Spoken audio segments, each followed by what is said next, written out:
तो कैसे हैं आप लोग? Hello everyone.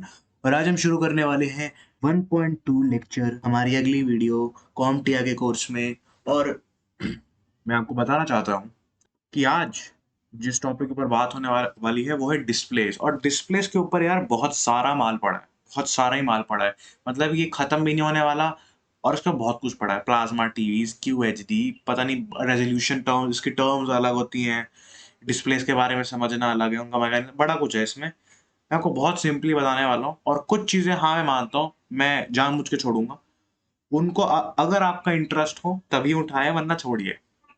तो अब बात करते हैं एलसीडीज के बारे में। LCDs basically liquid crystal display. और जो लिक्विड क्रिस्टल होता है ना, वो बेसिकली एक तरह का मटेरियल है जो हम लोग डिस्प्लेस के अंदर यूज करते हैं। उसका मेन काम ये होता है कि उसके अंदर से ना लाइट अच्छे से गुजर पाए, पोलराइज हो पाए, वो सारी चीजें हो पाए। पोलराइजिंग वर्ड का मतलब ये है कि जो लाइट होती है ना, लाइट बेसिकली एक उसको, अगर मैं इस पार्टिकल एज्यूम करूँ तो लाइट जो है ना वो दशों दिशाओं में, मतलब सारी की सारी डायरेक्शंस में फैली जाती है। और पोलराइज होने से क्या होता है ना, वो जो उसकी डायरेक्शंस है ना वो कम हो जाती है उसकी डायरेक्शंस। ठीक है, या तो बिल्कुल ही एक ही डायरेक्शन में जाएगी वो, या फिर ऐसा ही हो, या फिर दो डायरेक्शन, जो भी है। पोलराइजिंग से ये फायदा होता है हमारा, और हम लिक्विड क्रिस्टल को यूज करते हैं।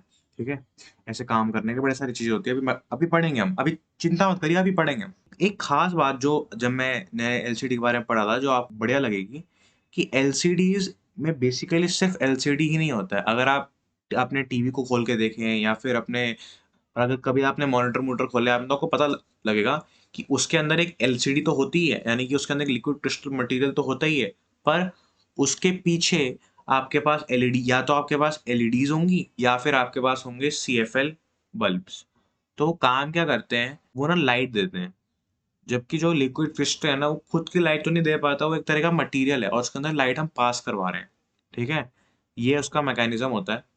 और एक और चीज आपको याद रखनी है कि एलसीडी में, आई मीन किसी भी डिस्प्ले में, हम लोग एसी करंट का ही यूज करते हैं जनरली, जनरली स्पीकिंग। इसलिए हमको एक लॉजिक बोर्ड चाहिए होता है, एक तो लाइट कंट्रोल करने के लिए, और हमको एक और चीज चाहिए होती है जिसको हम बोलते हैं इन्वर्टर, जो कि डीसी को एसी में कर पाए दोबारा से। क्योंकि हमारे घरों में मेनली एसी आ रही होती है, और वो एसी फिर डीसी में कन्वर्ट होती है, ताकि हम लैपटॉप चला पाए और हमें लैपटॉप को पावर दे पाए। और उन डिस्प्लेस को पावर देने के लिए हम लोग जनरली एसी यूज करते हैं। आगे बढ़ते हैं। यहाँ पर आप देख सकते हैं, ये हमारा लॉजिक बोर्ड है, और ये जो चीज़ है ये हमारा इन्वर्टर है। मैं आपको समझा चुका हूँ इन दोनों में क्या फ़र्क है और ये क्या काम आते हैं। तो इनको आपको ध्यान में रखना है, बाकी डिस्प्लेस में इतना कुछ नहीं होता है। ये आता है हमारा मैकेनिज्म। और ये मैकेनिज्म, अगर आपको इसकी अंडरस्टैंडिंग है, तो अब जो आने वाली टाइप्स हैं, जैसे कि आईपीएस, वीए, या बहुत सारी हैं, तो वो आप अच्छे से समझ सकते हो। अब ये नॉर्मल एलसीडीज का है, जो बेसिक एलसीडीज होती हैं। एलसीडीज से पहले भी हमारे पास टीवीज आते थे या मॉनिटर्स आते थे, जिनको हम बोलते हैं सीआरटी मॉनिटर या सीआरटी टीवी, जो भी हो गए हो। उसमें क्या होता था, उसमें ना हमारे पास एलईडीज तो नहीं होती थी, पर वो ना सीआरटी, उसके अंदर सीसीएफएल लैंप्स होते थे, तो वो सीसीएफएल लैंप्स ही हमको आरजीबी कलरिंग देते थे, डिपेंडिंग ऑन जो हमारा प्रोग्राम चल रहा है। और बड़ी चीज़ों की वजह से, बिकॉज ऑफ सीसीएफएल जो बहुत ज़्यादा जल्दी गर्म हो जाती है, या फिर बड़ी चीज़ें, उसकी वजह से आपके, जो आपने अगर देखे पुराने जो डब्बे होते थे ना, बहुत बड़े बड़े होते थे। अभी क्या है, अभी ना, अभी पता नहीं क्या क्या आ चुका है। अभी आपके पास ओलेड है, बहुत कुछ है, तो उसकी वजह से पतले हो गए। और पतले कैसे हो, उसके बारे में हम बात करेंगे। अभी एलसीडी के बारे में बात करते हैं। एलसीडी में क्या है कि हमारे पास ना, पहली जो चीज आपको बताऊंगा वो है हमारे पास ये पहला पोलराइजर, जिसको अज्यूमिंग हमने वर्टिकली यहाँ पर रखा हुआ है। अब इसके अंदर ना ऐसे वर्टिकल से होल्स हैं, यहाँ पे जो शैडो सी बन रही है ना, इसको अज्यूम कर लो यहाँ पे होल्स हैं, और यहाँ पर हॉरिजॉन्टल होल्स हैं। अब ये जो आपके पास डिजाइन है ना, ये किस पैनल में यूज होता है आपको बताऊंगा मैं। अब यहाँ पर मैं आपको बताऊं, यहाँ से जब लाइट पास हो रही है तो एक डायरेक्शन में जा रही है, और यहाँ पे जब पोलराइज हुई तब उसमें बड़ी सारी जो डायरेक्शंस है उसकी, जो उसकी बड़ी सारी डायरेक्शंस है, वो हट गई। और यहाँ पे उसका बीच में लिक्विड क्रिस्टल आया, इससे गुजरी, और यहाँ पे दोबारा से पोलराइज हो गई। ठीक है, अब इसका बहुत बड़ा फायदा ये कि एक तो लाइट लॉस भी नहीं होगी आपकी, और एक और चीज, लिक्विड क्रिस्टल जो होती है ना, वो अगर हाइपोथेटिकली स्पीकिंग, उसके अंदर से लाइट पास नहीं हो सकती जब तक करंट हमारा चालू नहीं होता है। पर अगर आप देखें तो हाइपोथेटिकली हाइपोथेटिकली ही रह जाता है, क्योंकि 100% कुछ नहीं है जिंदगी में। ठीक है, कुछ भी नहीं है। और यहाँ पे जब लाइट चेंज होती है ना, तो यहाँ पे लाइट चेंज होने के बाद यहाँ पे एक हमारा टिंटेड ग्लास होता है। वो टिंटेड ग्लास ही हमको आरजीबी कलरिंग प्रोवाइड करता है। हमारा टिंटेड ग्लास या टिंटेड शेड जो भी कह लो उसको, ठीक है। ये हमारा पूरा मैकेनिज्म होता है और आपको समझ में आना चाहिए, ठीक है। और यहाँ पे हमारी ग्लास पैनल में हमारी डिस्प्ले यहाँ पर आ जाती है। आगे बढ़ते हैं हम लोग। Types of display: IPS, TN, वीए, OLED, ठीक है, ये सब तो। अब इसके साथ एक बढ़िया चीज ये होती है कि यहाँ पर जब आपके पास करंट चालू है ना, तब लाइट पास हो सकती है, पर जैसे ही आपने करंट चालू कर दिया, जब करंट बंद है तब आप। अब इसका खास बात ये है कि जब करंट चालू नहीं है तब लाइट पास हो सकती है, और जब करंट को मैंने चालू कर दिया ना, तब लाइट पास नहीं होगी। ये इसका मैकेनिज्म है, आपको पता होना चाहिए इसके बारे में। और वैसे तो कहीं नहीं पूछा जाएगा, बट एक अंडरस्टैंडिंग अच्छी बिल्ड हो जाती है आपकी। और फिर आता है कि यार ये चीप होता है भाई, सस्ता होता है भाई बनाने में, मतलब कंपैरेटिव बाकी तो सबसे सस्ता यही है। उसके बाद इसमें एक दिक्कत ये आती है कि आपको ना अच्छे खासे व्यूइंग एंगल्स नहीं मिलेंगे, कि अगर आप स्ट्रीमिंग सर्विस ऐसे देखते दुखते हो, नेटफ्लिक्स वगैरह, तो वो देखने में आपको दिक्कत आएगी। अगर आप साइडों से देखते हो, आपको ऐसे मतलब दूसरे के लैपटॉप में झांकना पसंद है, तो वो चीज़ मुश्किल हो सकती है। या फिर अगर आपका मल्टीपल मॉनिटर सेटअप है तो नहीं हो पाएगा भाई वो, ठीक है। पर एक चीज खास बात ये है कि अगर आप FPS गेम्स करते हो या कुछ भी आपको गेमिंग वूमिंग पसंद है आपको, तो आप वहाँ पे इसका फायदा उठा सकते हो, क्योंकि उसका रिस्पॉन्स टाइम बहुत अच्छा है। रिस्पॉन्स टाइम ये होता है कि जो आपके जो रिफ्रेश रेट होता है ना, यानी कि जो जो अगला फ्रेम कितने सेकंड में आ रहा है, कितने फ्रेम्स पर सेकंड हो रहा है, वो सारी चीजें ना आपको अच्छी मिलती है, मतलब बढ़िया मिलती है। बहुत बड़ी सारी चीजें होती हैं, उसके बारे में किसी और वीडियो में बात करेंगे। अभी आगे चलते हैं, आईपीएस के बारे में बात करते हैं। आईपीएस का मैकेनिज्म ना बिल्कुल ही पुट्ठा है, मतलब टीएन से। वहां पर क्या हो रहा था, करंट अगर चालू था तो लाइट नहीं जा रही थी। इसमें बिल्कुल ही उल्टा है, ठीक है। पर इसमें एक चीज हमको बढ़िया ये मिल जाती है कि यहाँ पर ना हमको वाइडर व्यूइंग एंगल्स मिलते हैं भाई। ऑल्दो यहाँ पे हमारा रिस्पॉन्स टाइम चला गया, पर हमको यहाँ पे व्यूइंग एंगल बढ़िया मिल गए, ठीक है। अब यहाँ पर आईपीएस में जो मेरे पास आईपीएस है ना, मेरे पास भी आईपीएस है, और उसमें वाइड एंगल बहुत बढ़िया है, पर रिस्पॉन्स टाइम को दिक्कत आ जाती है। कभी कभार एफपीएस थोड़े जो अच्छे वाले हैं वो ब्लैक हो जाते हैं, वरना या फिर रिस्पॉन्स टाइम इतना अच्छा है, बढ़िया नहीं। तो ये चीजें होती हैं। बाकी आईपीएस लाइक अगर एक जनरली स्पीकिंग तो बहुत बढ़िया है। अगर आपको एक अच्छे यूज करनी है, कलर ग्रेडिंग आपको करनी है, एडिटिंग उडिटिंग करनी है, उसके लिए बढ़िया रहता है आईपीएस। फिर आता है हमारे पास वीए। इसका सिर्फ एक ही आपके पास अच्छा ये है कि आपको एक बार रिफ्रेश रेट्स अच्छे मिल जाएंगे और इमेज क्वालिटी अच्छी मिल जाती है आपको, बाकी और कुछ नहीं है इसके अंदर खास बात। ऑल्दो इसका इसका मैकेनिज्म भी है।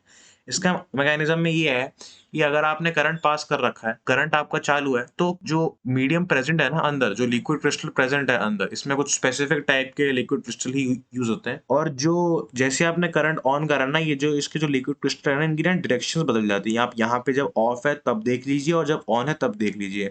जिसकी वजह से क्या होता है ना, हर मतलब इनकी ना डायरेक्शन बढ़ जाती है, जिसकी वजह से आपको ना वाइडर व्यूइंग एंगल्स मिलते हैं, ठीक है। पर ये सिर्फ टीएनसी बेटर होते हैं, वैसे आईपीएस से बेकार ही होते हैं, तो ऐसा खुश होने की बहुत ज्यादा बात भी नहीं है। तो इसलिए मैं कह रहा था, मुझे मुझे पसंद नहीं लगा इतना वीए, ठीक है। और वीए के पता नहीं कितने ही नाम है, एमवीए हो गया, फिर वीए है, फिर हमारे पास सैमसंग ने भी एक नाम बताया था एसवीए नाम से, ठीक है।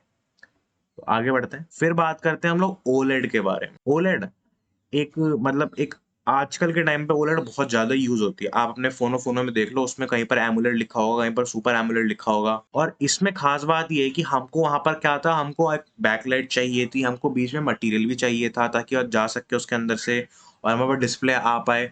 पर इसके अंदर क्या है, हमको बैकलाइट की लोड ही नहीं है, क्योंकि हमारे पास जो ओलेड मटेरियल हम यूज कर रहे हैं वो खुद ही हमको लाइट सोर्स हमारा है, वो खुद ही लाइट दे देता है, जिसकी वजह से हमको बेटर क्वालिटी मिलती है और रिस्पॉन्स टाइम बढ़िया मिलता है। पर इसके संग एक दिक्कत ये आती है कि आपको ज्यादातर मॉनिटर्स में या लैपटॉप में ऐसा बजट रेंज में देखो ना, तो वहां आपको ओलेड इतना नहीं दिखता आपको मॉनिटर उसमें, क्योंकि एक्सपेंसिव थोड़ा रेंज में चल जाता है ये। पर आपको फोनों में और उस सब में देखने को मिल जाता है छोटी स्क्रीन में। इसी वजह से हमारे जो स्मार्टफोन्स है ना, वो अब पतले होने लग गए हैं ओलेड की वजह से, क्योंकि एक तो आपके पास यहाँ पे लिक्विड क्रिस्टल की जरूरत नहीं पड़ रही है, आपको एक्स्ट्रा मटेरियल की जरूरत नहीं है, और इसमें जो ईच पिक्सल है ना वो सेल्फ इल्यूमिनेटिंग है, तो खास बात है बहुत ज्यादा बढ़िया है। यहाँ पे आप देख सकते हैं ओलेड और एलसीडी के बीच का अंतर, यहाँ पे सिर्फ मटेरियल का जो बीच का है उसका फर्क है, बाकी सब कुछ बढ़िया है। अब एक चीज है TFT। अब बात करते हैं हम लोग CCFLs के बारे में। तो CCFLs क्या है? Cold cathode fluorescent lamps. अब ये हमारे पास बहुत टाइम से यूज होती हुई आ रही थी, और अभी इसमें आपको क्या होता है, आपको ना लाइफ अच्छी मिलती है, बहुत अच्छी लाइफ मिलती है आपको, और सस्ता भी है, ठीक है, एफिशिएंसी हाई मिलती है आपको, ठीक है। CCFLs में क्या होता है ना, अगर आपको मैं थोड़ा सा मैकेनिज्म बताने की कोशिश करूं, ये भी हमारा एक तो LCDs में बैकलाइट की तरह यूज होती है, या तो आपके पास LED हो जाएगी यूज, या फिर CCFLs। और यहाँ पर होता क्या है, यहाँ पे ना दोनों साइड फिलामेंट होते हैं, और यहाँ पे अगर आप नॉर्मल कनेक्शन लगाओ ना तो वो लाइट जलती नहीं है, पर आपको एक इंडक्टर चाहिए और आपको एक ब्लास्ट नाम की डिवाइस होता है, वो आपको चाहिए होता है, जिससे कांस्टेंट वोल्टेज आ पाए। और यहाँ पर आपको बेसिकली करना क्या होता है कि यहाँ पे ना गैस होती है, और वो गैस ना एक टेम्परेचर पे जाकर वो हमको विजिबल लाइट देनी शुरू कर देती है हीट होने के बाद। यहाँ पर एक मर्करी नाम की गैस होती है, या फिर बड़ी सारी गैस यूज होती हैं, मतलब ट्यूब लाइट जिनको हम बोलते हैं, तो ये यूज होती थी पहले। और लास्ट लैपटॉप या मॉनिटर जिसमें ये आया था वो 2015 में बंद हो गया था। जो लास्ट मॉनिटर आया था वो 2015 में बंद हो गया। तो अब हमने पिछली वीडियो में भी पढ़ा था इसके बारे में, तो ऐसा क्या खास हो गया जो मैं इस वीडियो में बता रहा हूँ वाईफाई एंटीना के बारे में। तो वाईफाई एंटीना खास बात इस चीज की ये है कि जो वाईफाई आपका, चलो मान लिया भाई लैपटॉप के केस में लगा है कुछ इस तरीके से, पर इसकी जो तारे हैं ना जो आपका एंटीना की तरह काम करें, क्योंकि भाई है तो वो भी वायरलेस, उसको भी कनेक्ट तो करना ही पड़ेगा। तो उसके लिए दो वायर होती है, एक होती है व्हाइट वाली, एक होती है ब्लैक वाली, और ये कलर कोडिंग सेम सा ही रहता है, वैसे तो कुछ स्टैंडर्ड नहीं है, बट यूज यही होता है जनरली। और ये आपके डिस्प्ले में लगा हुआ होता है। अब डिस्प्ले में लगा इसी वजह से होता है क्योंकि आपका जो डिस्प्ले है ना वो सबसे ज्यादा मतलब ऊंचाई पर है, और वो ऊंचाई पर आपको सबसे अच्छा सिग्नल भी देगा। बस यही बात है वाईफाई एंटीना की। अब उसके बाद आता है हमारे पास कैमरा, और इसके बाद आता है हमारे पास माइक्रो, ठीक है। अब इन दोनों में ज्यादा कुछ बताने लायक है नहीं, सिर्फ इतना वेबकैम में मैं बताऊंगा। अभी के लैपटॉप्स में आपके पास ये वाले वेबकैम्स आने लग गए हैं, पर अगर आपको क्वालिटी चाहिए तो उसके लिए ये वेबकैम्स आप प्रेफर कर सकते हैं। एंड अगर लेट से आपका माइक या फिर आपका वेबकैम कभी डिटेक्ट नहीं हो रहा है, तो आप, या फिर आपको चेक करना है कि हो रहा है, तो वो चीज़ आप चेक कर सकते हैं डिवाइस मैनेजर में जाकर। यहाँ पर आप इमेजिंग डिवाइसेस चेक कर सकते हैं, एंड आप यहाँ पर audio inputs and output check कर सकते हैं। अब बात करने वाले हैं हम लोग मोबाइल की स्क्रीन के बारे में, किससे बनी होती है। अब तीन चीजें, अब LCD तो भाई होगी, LCD हो गई या OLED हो गई, तो इन दोनों में से तो हो गई। बाकी मैंने आपको वो जो फोटो दिखाई थी ना, उस पर जरूर एक बार गौर कीजिएगा, आपको PPT की लिंक डिस्क्रिप्शन में जरूर मिल जाएगी।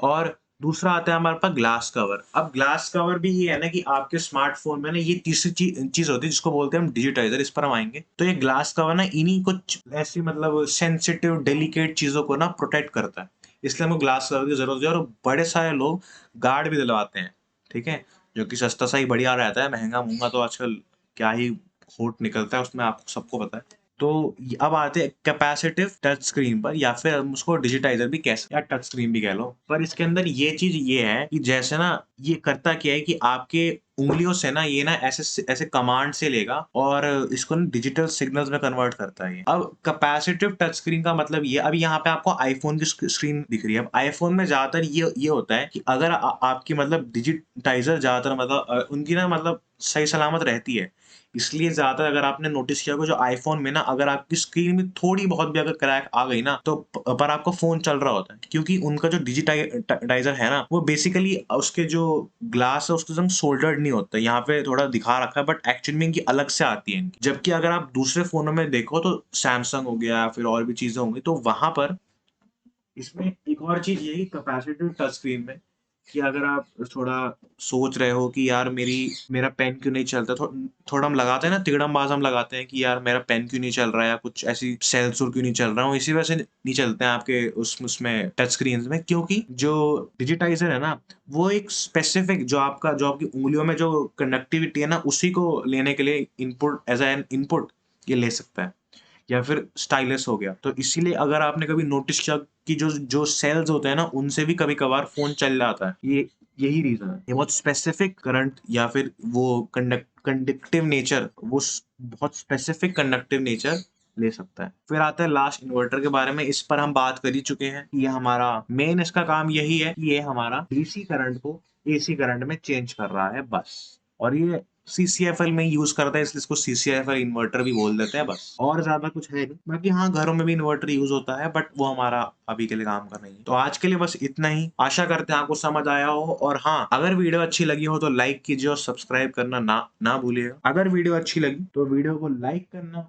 और सब्सक्राइब करना ना भूलिएगा। हम मिलते हैं आपको अगली वीडियो में, और कुछ भी आपको नोट्स चाहिए हो, कुछ भी चाहिए हो, डिस्क्रिप्शन में सब पड़ा है। कुछ और भी चाहिए हो हमको प्रोवाइड करेंगे। कमेंट सेक्शन में जाइए और वहां पे कमेंट कीजिए आपको लेक्चर कैसा लगा और आपको क्या किस मदद की जरूरत है। मिलते हैं अगली वीडियो में।